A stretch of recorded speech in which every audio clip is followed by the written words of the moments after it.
Greetings, everyone. Thank you for joining today's Roundtable conference on Beyond Binary, Shaping Ethical Frontiers in Artificial Intelligence.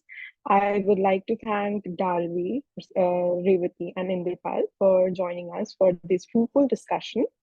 And we represent the public policy cluster of Nickeldon Diamond, and today we'll be going forward with discussing about what are the repercussions of AI, and since now it has become a part and parcel of our lives.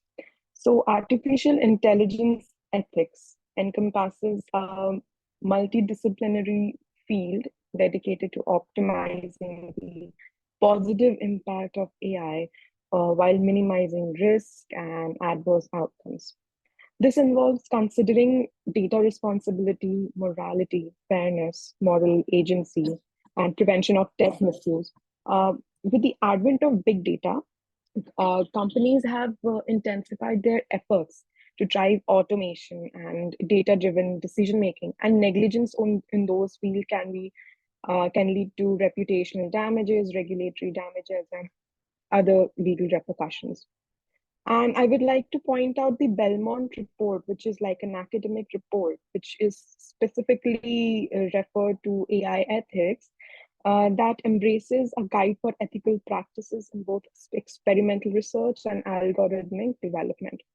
So now, through this roundtable conference, we will identify these implications in our day-to-day life and elaborate on the need to spread awareness on AI ethics across all walks of life. So I open the table for my first question, which is that AI is affecting every individual in its own way, like very differently. So how do I understand, being from different walks of life? We have law students, we have public policy students, and others. So how do you understand the ethical implications of AI? If you want to go first and then I'll follow. All right. So I'm reminded of this, very famous story by this English author. This story was about robots, and this story was the first one to chalk out what the rules for any robot-based system should be. So, there were three basic rules that any robot should follow. The first one was that they should not kill humans. They should not, listen to any commands that kill humans. Then two more commands in such line. That was the first time when AI was not even in our imagination, that we saw the reality that was coming, that it is something that can be harmful, or technology turning against its own creators. What makes AI something that can be challenging for us, that might raise ethical implications? One thing is, it's important to talk about AI in its three categories. So the one is artificial specific intelligence, the kind of AI that we use in calculators, in apps like Zoom and Instagram algorithms. Then there is AGI, artificial general intelligence, the kind of artificial intelligence which matches human intellect. Then there is artificial super intelligence. How do we put ethics in an intelligence that is even more intelligent than us? And I mean, it's like comparing the intelligence of an ape to a human being. An ape cannot even comprehend what human being is, let alone imagine what the ethical issues might be. So it is a crazy thing to even think about. How can we design an ethics based system, or give it a bedrock of ethics to something that is beyond our intelligence? I mean, as experts say, artificial super intelligence is bound to come, whether it comes in next 5 years, 10 years, or 20 years. But within our lifetime, at least, an artificial super intelligence is going to come. So how do we put ethics in such a technology? Something that has never happened before, which is unprecedented. That is, I think, one lens to look at the ethical question of AI. Second is, how do we currently use AI? So the questions about artists, facing challenges with AI generated art.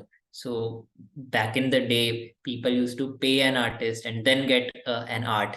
Now you can generate it within 5 seconds with a text-based generation system. And then students using AI to write their assignments. Even so there was this very interesting news item in Indian Express talking about whether AI will replace humans. So, first 4 or 5 paragraphs were about a rant of how, AI cannot replace humans. And the last paragraph said that this whole news item has been written by AI. So that was very scary. So a lot of ethical implications. How do we put, checks of what is AI, what is not AI, how much of AI is allowed, where AI is allowed, how do we balance AI with our own intelligence? So a lot of questions to ponder about, some that pertain to what AI does, and some pertain to what we do to AI. So a lot of strings to go about, but I think that covers a lot of things about the ethical implications of AI. I would just like to add a little, since Indrapal mentioned that how can you add so much to artificial intelligence that is beyond humans as well, and considering the fact that everything is being carried out by humans are now gradually being placed into channels where automated AI systems or like content moderation is taking over. So, and there's also growing perseverance of AI based systems that sort of governs human behavior, and it carries out with numerous disadvantages and advantages. To take up an example, like a lot of it, AI and automated systems are being used in private enterprises that has incorporated these systems into various phases of their operations, including whether you talk about hiring processes, lending loans, or management and other functions. And the shift, the funny, like not the funny part, I would say, but the interesting part is the shift towards automated AI system and decision making process is managed by humans, and it's becoming increasingly prevalent, especially in terms of content moderation. So the widespread adoption of these systems tend to regulate human behavior itself, and it sort of offers numerous disadvantages, but it also accentuates the necessity for robust oversight, that you have to regulate these processes. But so currently, we do not have that many mechanisms. Sure, the government is trying. There are development happening in the sector, but the major concern that revolves around this prosperity or like the propensity of the AI system to exhibit and amplify human biases is something that is very unfair, discriminatory, or like can turn to derogatory practices. So, for example, this was mentioned by a report in the European Commission. So there was this instance that the correctional offender management profiling for alternative sanctions, it is also called, I think, COMPASS. It was utilized by the US courts, and to assess the likelihood of this defendant, they refunded they refunded the entire probability to underestimate of what recidivism compared to black recidivism is. And this system of the way the system was biased or like displaced was again against black defendants, which falsely flagged them as a future criminals and nearly twice at the rate of white defendants, which was very interesting to show because even in the AI system, it was discriminatory. So even when isolating the effect of race from criminals' history or age or gender, black defendants were still disproportionately labeled as higher risk. Those issues were tend to extend to a private sector, or like it was evident in being that it would create bias. And they tried their best. They had their various legislative initiatives that tried to control and introduced to address these various concerns. They had something called the US Algorithmic Accountability Act of 2019 and the European General Data Protection Regulation, which is also called the GDPR.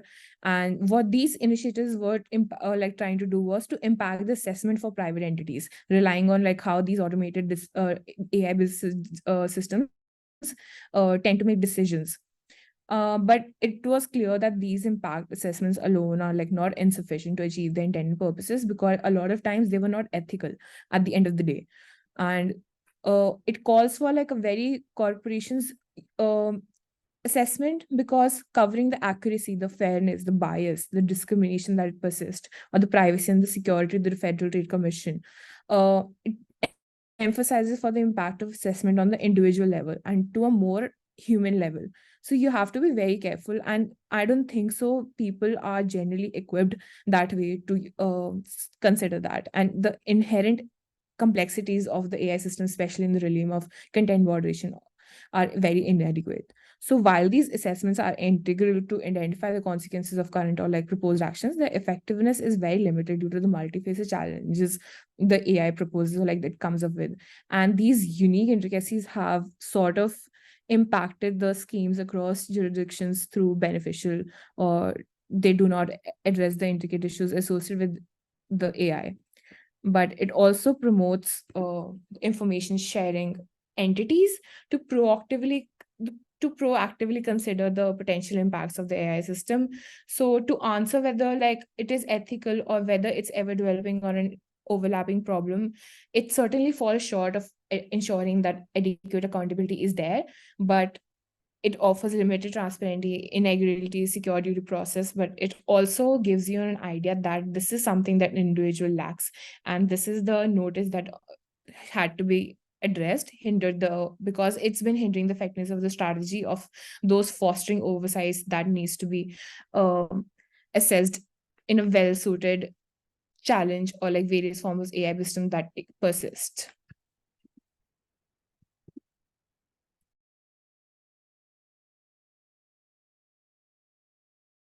Yeah, Revati, if you would like to go ahead.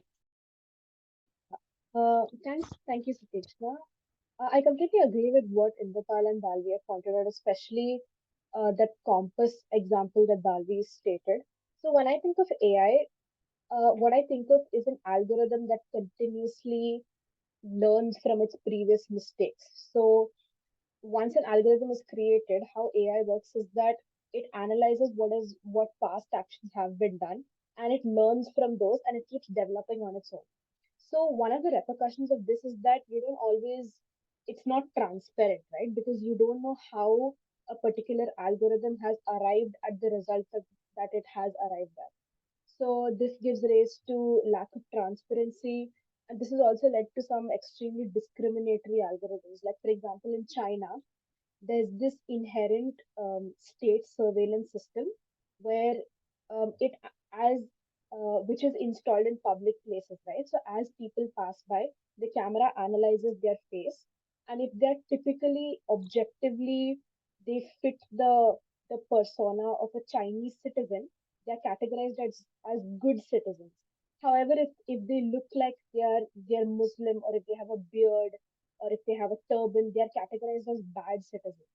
And then later, these people that the camera categorizes as bad citizens, they are further put under surveillance by the Chinese government. So this is an example of how AI is extremely discriminatory. Another example is how an extremely discriminatory hiring process that Amazon had. So when you upload your resume on Amazon's hiring portal, it a lot of research scientists found that it tended to favor men over women. That is why there were more male Amazon employees over female Amazon employees. And that is because for a long time, Amazon had consistently they had a practice of hiring men over women. So the algorithm picked up on that, and that has been translated into choosing resumes of male candidates over female candidates. So there is a huge ethical dilemma when it comes to the use of AI. I'm There's still a debate going on how to solve it, but I think the first step to solving any problem is to recognize that there is a problem, because it's easier to fight an evil that we all know exists rather than one we have to prove exists. So I'm hoping to discuss more on how we can attempt to solve this issue, because it's a relatively new realm for all of us.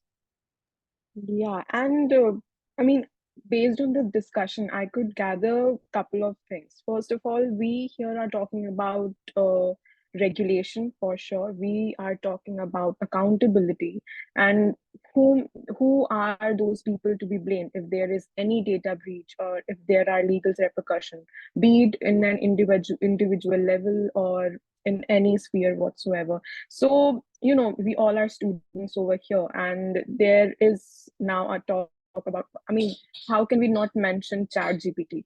The whole foundation now of our academics is Chat GPT. Like it's just one click away. So my next question to y'all is, we have noticed a rise in academic and policy changes to strengthen online platforms, which posed a increase in accountability, and as well as social media as well, because now we have influencers. Influencers are a big part of our economy. So how do you think the social media platforms, including the academic platforms and everything, being a student, from a student's perspective, how is it impacting uh, the ethics? I mean, we all are using AI at this moment, obviously, but is what are the boundaries where we need to set up, where we cannot, cross that boundaries? So I open the table for discussion on this question. Sankalp, if you'd like to go ahead.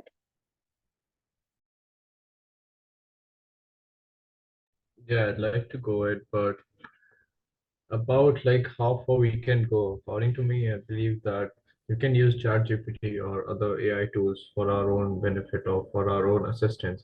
I think humans as whole should use the AI technology and developing AI technology to assess themselves and to, I think, counter or eliminate the boredom work. I mean, like on a daily basis, an employee, person who does the same thing again and again and again, which I think he believes it does not require much effort of him, that he can give to AI or transfer to technology, and that is the thing which he can like give away and focus on something more important, in which he want to devote more time. I think at, at that point of time, technology can be used, and the limit I think could be that a human should also make sure that they should not ask AI like how to develop a bomb. Like there was, I think, a story that there's a grandma mom story or something like that in Chat GPT, that a person should write like, my grandma used to tell me the story how to make bombs and all, and then they used to decode, and ChatGPT also told them how to make a bomb. So I think a human should have some ethics also, but as usual, not all humans have ethics. So I think there should be some laws as well. Like in cyber governance, there's Talan Manual 2.0, but it's also not implementing, and it's an advisory manual only. So I think if for AI there's as you're saying, academics and policy, if they come together and make a framework, just an advisory, an international body advisories, then they could also recommend governments to make laws and implement them, because just making policies would not, I think, affect implementation effects, and implementations happens with the national governments and not the international body, because there's not international government. These are just an advisory body. So I think national governments are the one who should be at the forefront here. But in that also there's a problem, because the national governments have different interests, because China believes that there should be strict laws. EU believes there should be privacy rights and human freedom, democracy. So I think in that way also there'll be some divisions. But I think the first step is to make a framework, and then it'll be depend on the national governments how they take it, how they perceive it, and how they implement it. Thank you.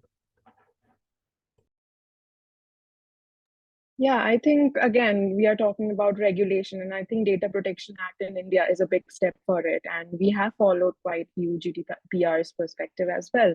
And we do see that even US has, I think the state of California has something on the same lines. So who would like to go next?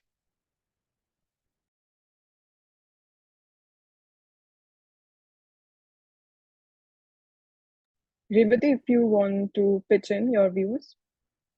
Sure. So it's quite interesting to analyze AI in the academic sphere, because personally I think that it's going to be really difficult to ban a unethical use of AI in academics, because uh, I know a lot of people who use, ChatGPT for their work. It's very common to overhear someone saying, "No, I'm just gonna finish this really fast using ChatGPT," or and it's really dangerous, because it's very hard to differentiate what is written by AI and what is written genuinely. Because even though we have mechanisms like, we have Turnitin, or the new one that's come out apparently it's called Zero GPT, which apparently catches Chat GPT, but I don't know how accurate it is.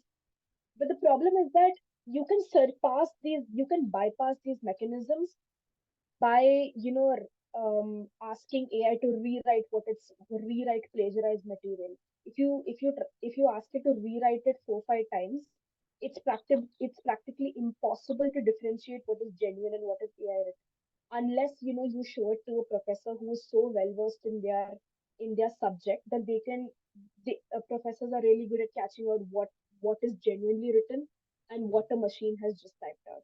So I think, to to save us from unethical use of AI in the academic sphere, we cannot rule out human involvement, because once the system becomes completely machine writing and machine checking, it's over. So as long as we keep the as long as we don't rule out the human element in academics, and that's the only way I see over here right now. As long as we don't rule out the human element of academics and we keep on creating mechanisms like Zero GPT, which hopefully will get more accurate with time, we should be on the right track. Yeah, in fact, I remember one of my professors, they kind of announced in the class that, you know what, don't try to outsmart me, because AI, it was not available 2 years back, but now Turnitin has something which is AI detector. So they were like, even if you've used AI, then you have to make sure that you are pretty smart with it, because I'm going to cut many marks because I don't like using AI. You have to write your own paper. So I think we are developing, I think it's like a counter thing to AI as well, what Turnitin has done. And I think it is getting its footprints in the academic field as well. So, Inderpal, would you like to go next? Yeah, sure. I have a couple of points to share. I mean, to start off with a personal example, I've seen my own, classmates using AI to answer their, papers, to write full papers using AI. But then some of our professors are as smart as our classmates, and they somehow end up finding out. Because there are patterns to AI, it works with algorithms at the end of the day. There is a method to madness. So, as the popular saying goes, that iron cuts iron. That is how sometimes, I think, the AI technology that we have right now, for most times it is possible to check AI with AI. But then, there are frontiers which, which where it gets, murky, and it gets difficult, and you have to work with real hard technical policies to find out. One of them is deep fake technology. When the prime minister of a country is talking about deep fakes, that things have become serious. So a lot of implications and a lot of policies that are to be required. And this is the changes that are unfolding are so rapid and so unprecedented that the policy makers are not getting enough time to wrap their heads around the problem. But then what we need is, one, what are we responding to? So the challenges should be very clear in front of our policymakers. What are we responding to specifically? Say, one is we are responding to deep fakes, we are responding to cheating, then we are responding to AI generated, how do I put it, something that is not authentic in its very soul. So what are we responding to, and what are the challenges in front of us? That will that will decide the direction of our policy. What more is, yeah, AI education, I think, is a very important thing. Our generation still is, since this is growing with us, we still are trying to catch up with the new technologies. But since we are talking about specifically academia, our professors, our head of departments, though they also need to be taught about the technology that is coming, and how to check. Because if we specifically talk about people writing their papers using ChatGPT and Lex AI and all the stuff. There are AIs that check for AI generated content. So there are mechanisms available to put checks on there. But then that education needs to happen. Educating the educators, that I think should be one policy that our policymakers can think about, not just in colleges, in serious academia, but even in schools, even other institutes where this can have implications. Yeah. Yeah, now since you have discussed about educating the professors, or who I would say who were not, I mean, during their times, this was not prevalent. So now we come to our next question, which is, of course, all our students, and now we are growing with the AI. We know how to use AI, and it's not about this. We know how to use AI appropriately to some extent now, but there are some. So I was attending this banking summit recently, and discussing about financial frauds, and about what we call as dark web. And there is another world altogether, which is the deep web. Okay, what we are doing right now, it's just the tip of the iceberg. And then now every one of us have to be educated as to what blockchain is, how cryptocurrency will be made with blockchain. And they actually mentioned one of the best example to be DigiLocker that we have nowadays, the government of India, that we can upload everything. It's apparently a good example of the same. But considering everything, now I know this because I have read it, I'm attending, but there are people who are not well versed with it, and in future they might not be of any, their skills might not be of any use. So now let's kind of mention the elephant in the room. What do you think are the impact of AI? I mean, what impact will AI ethics bring in job market perspective? Is it going to be good or bad, or will it affect the job market at all?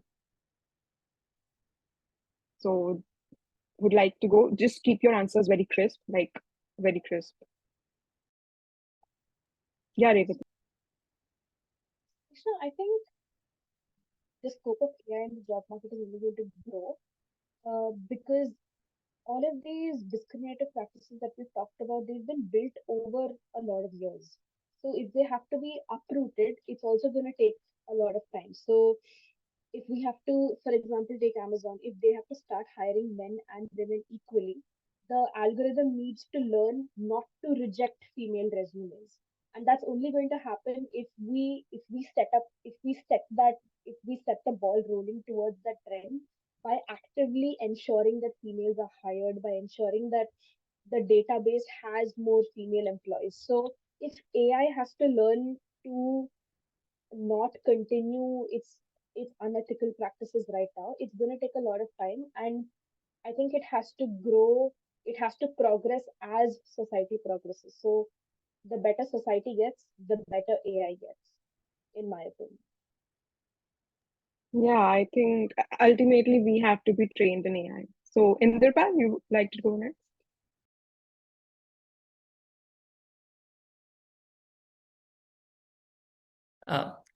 I can go after Sankalp. Jotting down Yeah, the points. Sankalp, please.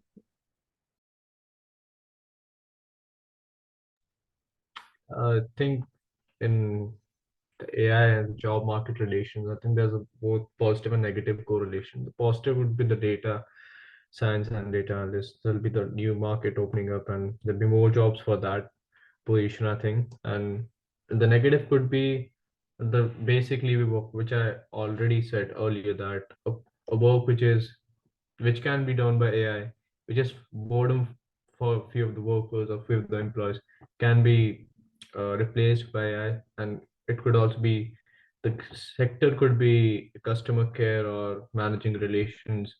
These all sectors could be heavily affected, I believe.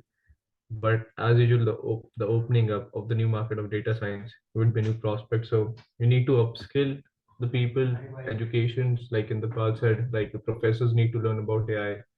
So that would be a way to upskill the people to know about the new skills so they can use it, because obviously AI cannot completely replace human.